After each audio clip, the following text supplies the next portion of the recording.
Self-esteem is the deep down inside the skin feeling of your own worth. Given my parents and my background, I'm glad I'm me. I'd rather be me than anyone else in the world living at any other time. I'm not the best looking in this group. I just look my best in a group. And I can do some things. Self-esteem is the internalization of non-material value. Non-material value. You see, you must feel value or love inside before you can give it away. You can't give away anything you don't own. You can't love anyone unless you have love to give. And the three greatest fears that keep people from having self-esteem are the fear of rejection by peer group. The fear of rejection. Why do gangs form? Belong even if it's wrong. I gotta be accepted. I gotta belong. I do things that are wrong, but I want to belong. The fear of rejection leads to the fear of change. And the fear of change keeps people from doing something different than they're now doing it. What if I do it and it doesn't work? It's a change. The fear of change leads to the greatest fear I've ever experienced in my life. I don't know about you, but my greatest fear is the fear of success. No, what if I was to succeed? What if I was successful? What if I made money? What if other people looked at me? What if they criticized? What if I got out of my comfort zone? What if they said I was lucky? What if I was rich and had to wear a gold medal around my neck? How guilty I would feel. How sensitive, how unworthy. Me, hunched shoulders with gold medals. The greatest limitations are self-imposed. You never outgrow the limits you set. You set new ones within which you must live. The human being is self-limiting, and you always project on the outside how you feel on the inside. You want a course on selling? I'll give you a course on selling. You know what you sell? Only one thing. You. You only sell you. You don't sell products, you don't sell services, you don't sell cars, you don't sell computers. You sell the value of the seller. The decision of the buyer is based on the value of the seller. Let me repeat that. The decision of the buyer is based on the value of the seller. They make their mind up about you and me in the first 3 minutes.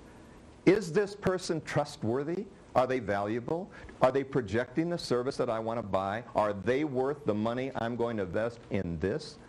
In other words, they're not buying products. Cars are in every lot. Chevrolet's in every lot. They don't buy the Chevy.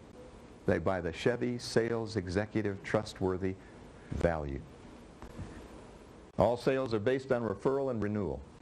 And you never close the sale, you open a lifetime relationship based on mutual trust and mutual value. Once lost, trust is never regained.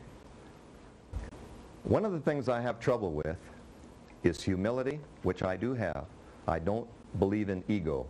In fact, arrogance is God's gift to shallow people. Oh, no.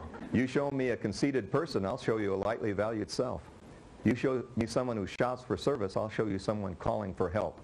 You show me someone who's flashy, I'll show you someone who is desperate for attention. Only people with high self-esteem can afford to be modest, and usually are. They don't need to talk about it. If you got the real thing, you don't need to flaunt an expensive imitation. And so, humility is serving others with grace and value. Humiliation is when you tear yourself down so that you can make other people feel good better than your own miserable self.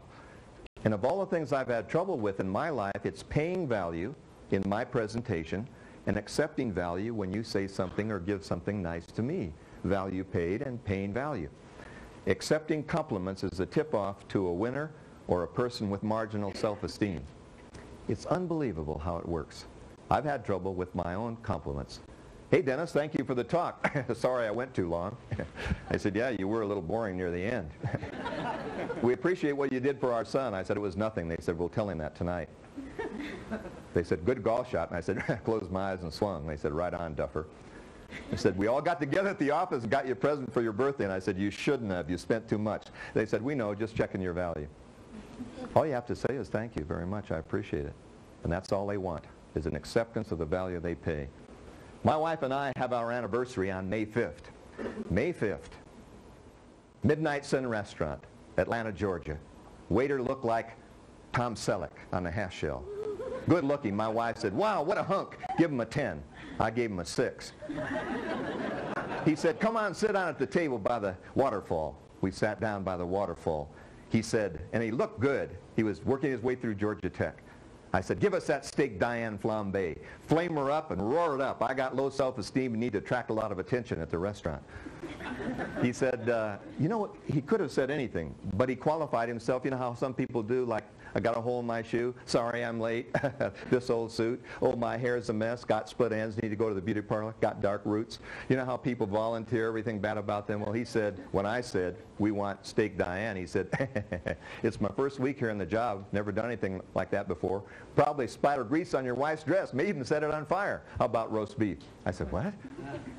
He said, sir, I'm only new here. You better order the roast beef. Don't take a chance on someone new. I said, we wouldn't have known it had you not mentioned it. Give us the steak Diane anyway. And he did. And we put the sterno out with a fire extinguisher. We ate 2 styrofoam pieces of steak Diane, and we chewed them and swallowed them and ate them. They weren't bad, so I gave him his pay for the day.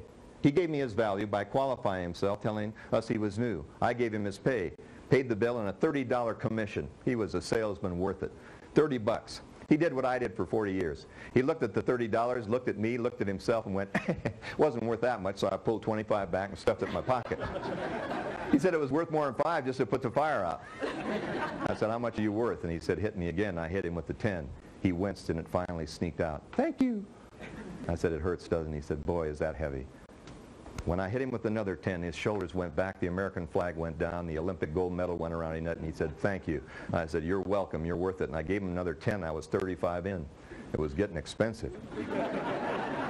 He walked away, and he said to himself, I didn't know we were worth that much, but I'll start looking for more value.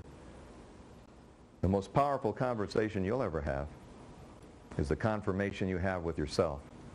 1984, there we are in Los Angeles. She's in a red, white, and blue bodysuit. She's a little under 5 feet. She's 17 from West Virginia. Her name is Mary Lou Retton. She could have been like me. Why me, Lord? What am I doing here? 17, the Romanians are better trained. My parents are in the stands. A piece of carpet sticking up. Oh, no, here goes nothing. But instead, she's just like you. She put her hand on her heart and began to go through the winning sales presentation.